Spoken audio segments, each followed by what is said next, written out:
Welcome to the Meat and Potatoes podcast. We are joined by Brent Andersen, who is the founder and CEO of the Loveland Living Planet Aquarium and a repeat guest on Meat and Potatoes. How are you, Brent? Doing pretty good under the circumstances, like everybody else is. Yeah, Yeah. yeah. That's a kind of a reason why we wanted to have you on, is you're going to have a unique perspective, and we'll get to the last 6-7 months of what's gone on and how you guys have coped. But for those that didn't listen to the first iteration of this, give us a quick history of the aquarium, why you're passionate about it, where the idea has come from, and kind of how you built it.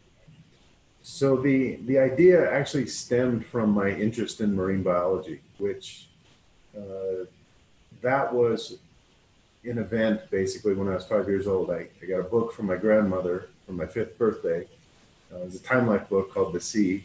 And from that time on, all I wanted to do was be a marine biologist. So fast forward, another 20 years, and I'm graduating from school in California from marine biology, and just decided one day that I would just build an aquarium. I didn't really have any experience.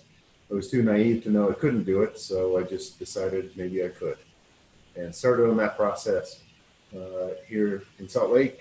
And although I thought it would be 3 or 4 years, it took a mere 20 or so years to get to this stage where we're at today. Yeah, and it's quite the stage now, figuratively and literally, because you've got a beautiful aquarium with thousands of awesome animals from all over the world. And then you also have an actual stage from U2, correct? That is the Echo, or some people might call it the Claw, but it's really the Echo. And what's that acronym stand for again? So eco is so it's kind of I guess you'd pronounce it in a Japanese style. It's eco, but it's ecosystem exploration craft and observatory. And so its plan was to be utilized both as a stage, as a gathering space, as an icon, as something that we can talk about, but also as a vehicle of discovery, if you will, in that the stage itself is actually the roof of a building that goes underground. Inside that building would be a virtual reality experience where we could then take people anywhere in the world, bottom of the ocean, through the rainforest, inside of a volcano, anywhere, and show them how the world works, how it functions. We could take people and go forward in time and see what the impacts of whatever we wanted to see, and also go backward in time.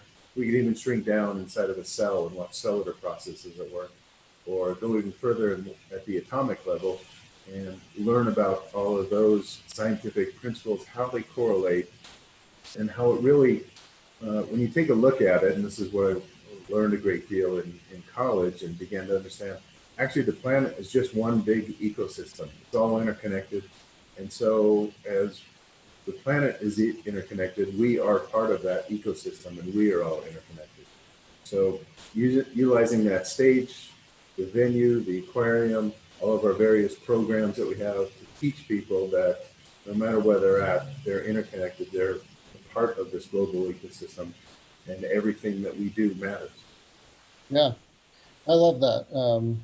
As we talked about on the previous podcast, I have a fairly tree-hugging hippie streak to me, and we only have one world, and the more people that know how it works and why it works, and the damage they could do, and the better.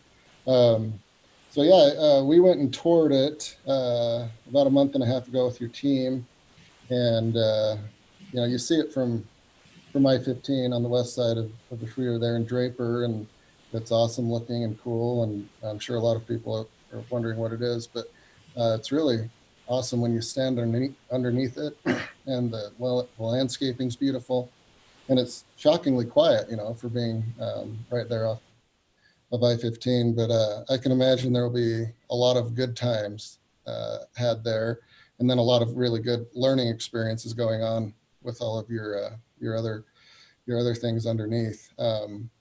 You got a little stream there that'll have trout in it, fish of various kinds, and it was really just a beautiful, relaxing place. And I look forward, as I'm sure a lot of people do, of instead of trying to explain something to your kids, you can just take them there and let somebody who actually knows what they're talking about show them in a virtual setting.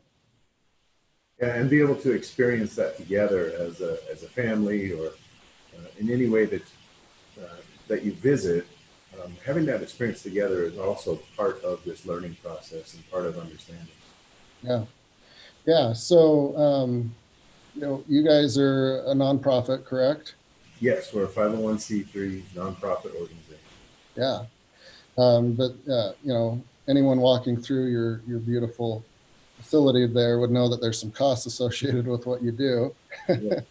And there's ways to cover those, obviously, with ticket revenue and sponsorships and partnerships and any number of other ways. But um, right around March, you guys got hit with a triple, quadruple whammy of COVID, right? Like, you can only pivot so many ways if people like to see sharks and like to see it in person. So, how did you guys cope with that? What were some of your apprehensions, and how did you guys come through okay on the other end?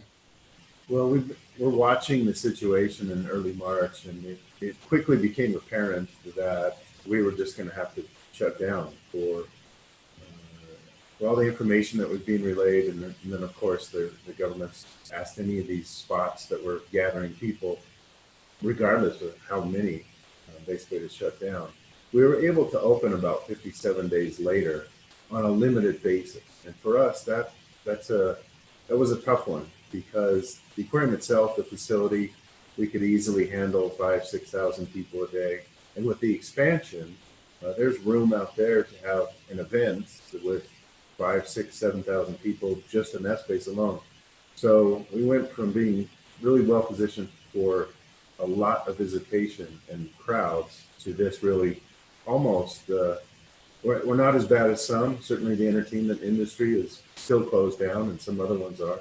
But we certainly have taken a hit. We've gradually come back to about 60% of our prior year, which it's good. I'm grateful for that. It's hard to sustain that, but at least, we're giving it a shot and trying to find our way through, just like everyone else is. Yeah, yeah. But again, you guys were dealt like a pretty bad hand, all things considered. So, you're navigating this. You got who knows what kind of information's coming. Some of it's accurate, some of it's not. Um, what were some of the worst case scenarios that you were in your heart you were fearful about? And like, what was it like to be a leader in a setting that you probably could never have imagined at some sort of pandemic? Yeah, we had not anticipated anything remotely close to that.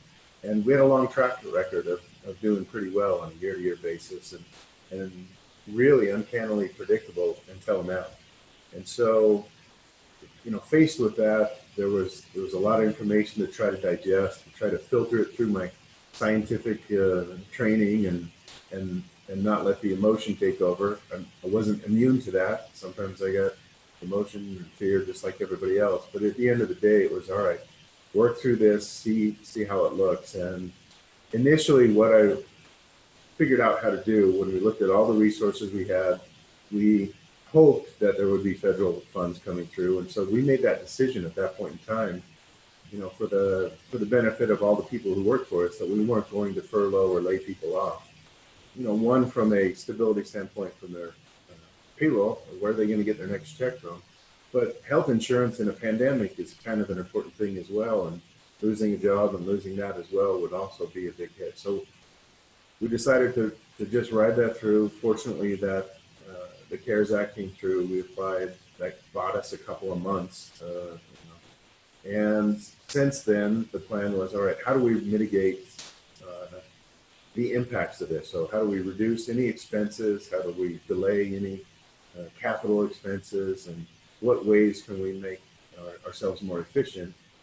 And then once we were able to reopen, go through all of those parameters, redesign throughput, redesign distance, and how many people could come in at a certain time.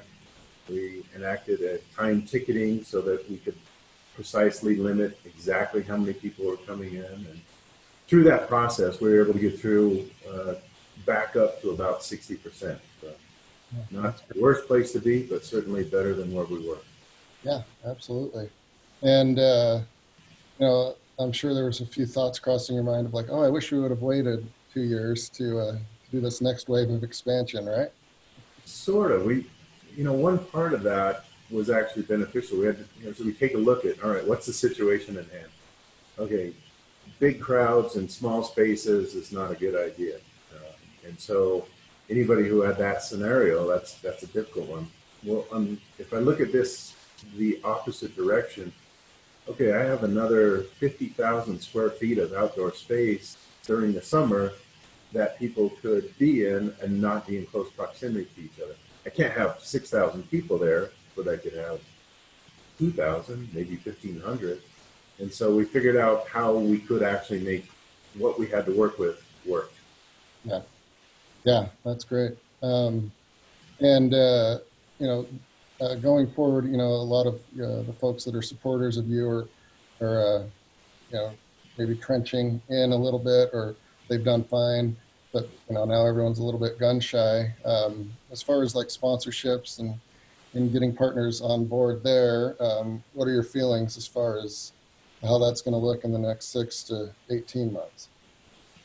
Part of that was getting our team together and, asking not, what's going to happen, because nobody knows, but really asking ourselves, what can we do? And so one of the things that was a huge benefit and very, very helpful to us was that our corporate sponsors didn't stop. They decided to go ahead and keep providing the funds they committed to. So, kudos to them for actually following through on that. That gave us some stability, some place to work from, and able to look forward. Then we reached out, made the place, mitigated the risks that were around as much as possible, social distancing, mask wearing, etc., and looked at it going forward and put together a plan where under different scenarios, none of them are very good to be in, but we could manage for the next 6, 8, 9 months or so, depending on what scenarios were thrown at us. And so that's where we're at today. It's looking a little more stable. And I think the combination, people talk about a vaccine, but I'm also very interested in treatment. Those two things I think will help get us back into closer to normal or the new green status. Yeah, it'll happen. I wouldn't bet against all of those people, the researchers, their money, and just probably their desire to get back to normal as well. Yeah. All right, well, we've talked about the unpleasant parts of 2020. Let's go back to the fun stuff, because it really is one of the funnest places in Utah.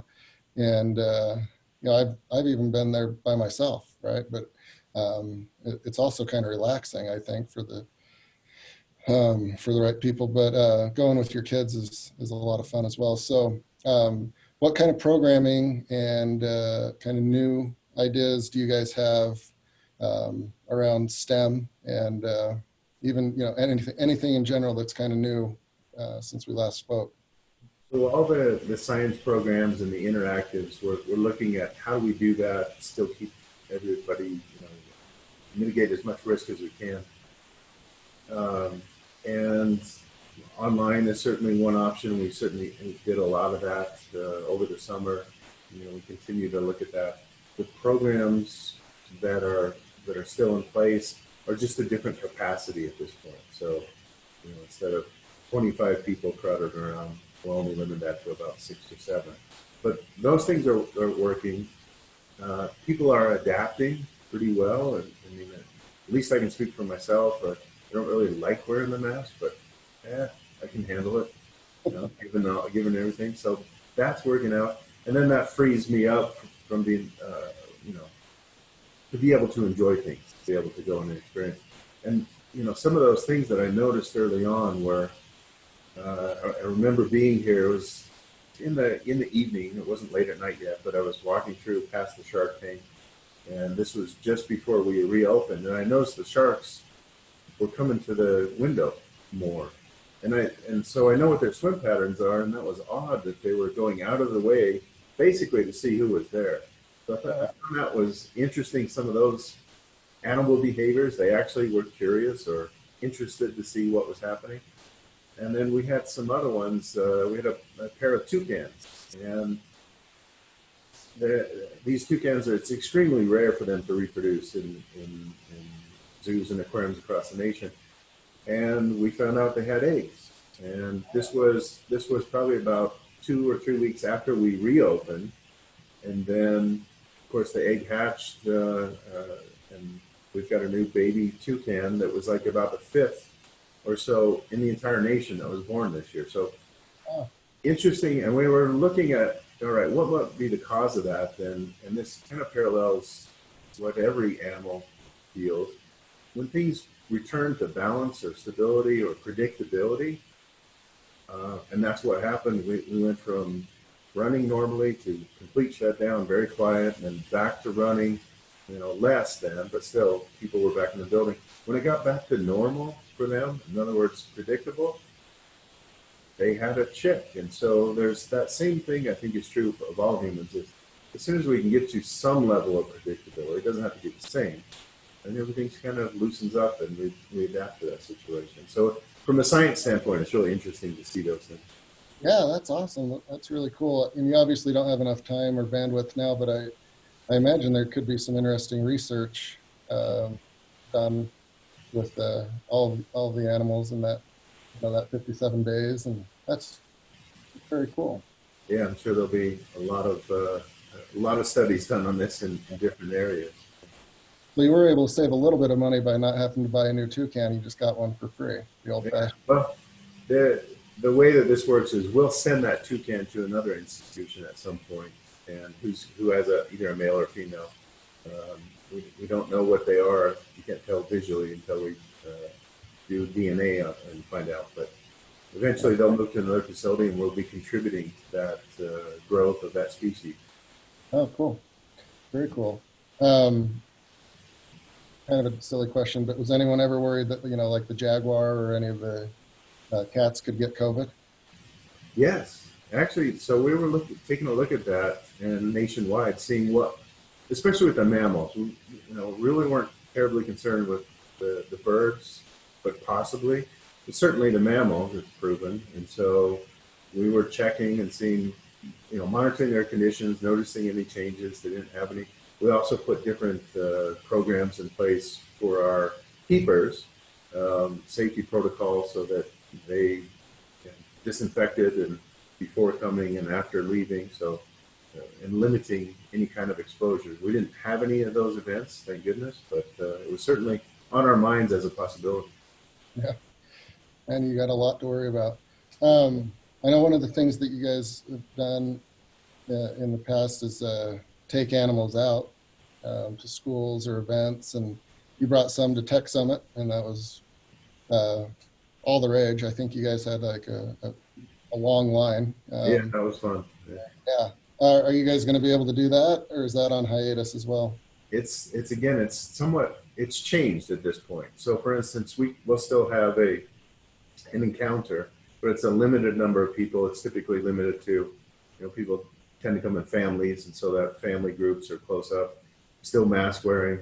And then some of the other ones, like the stingray encounter or the penguin encounter, we can still do those. It's just limited to that family group rather than anyone who wants to sign up for it. So it's still there, just less of those type of programs.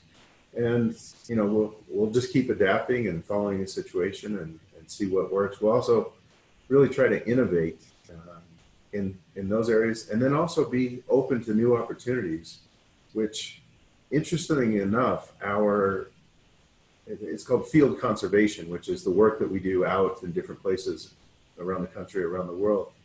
Funding for some of that has actually increased during this process, which I wasn't expecting at that point in time, but our coral conservation efforts that we're doing in the Philippines has increased, and our sea turtle conservation program, which we were just thinking about, all of a sudden came up with a donor who wants to pursue that. So, there's also good things that happen in these times that are unexpected.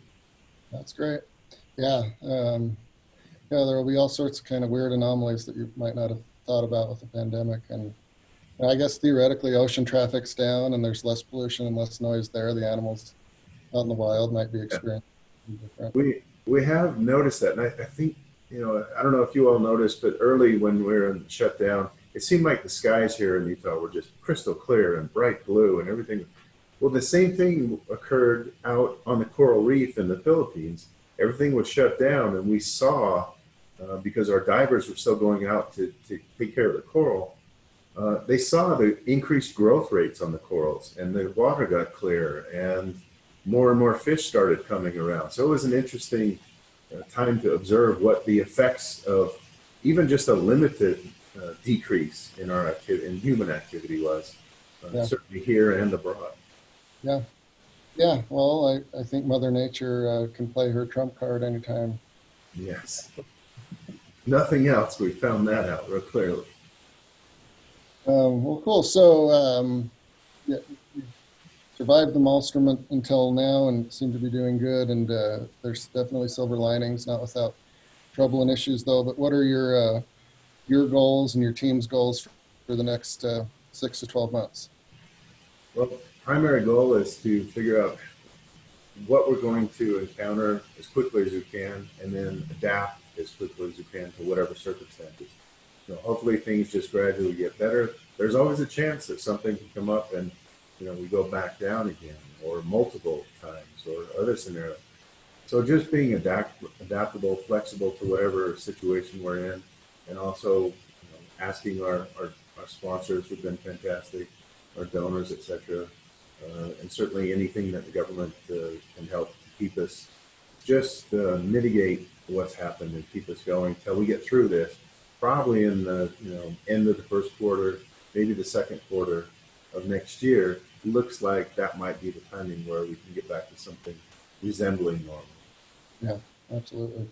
So in the meantime, though, like if companies want to use some of your event space, it's all on the table still and all the options there. You just have to tweak it a little bit. Is that accurate?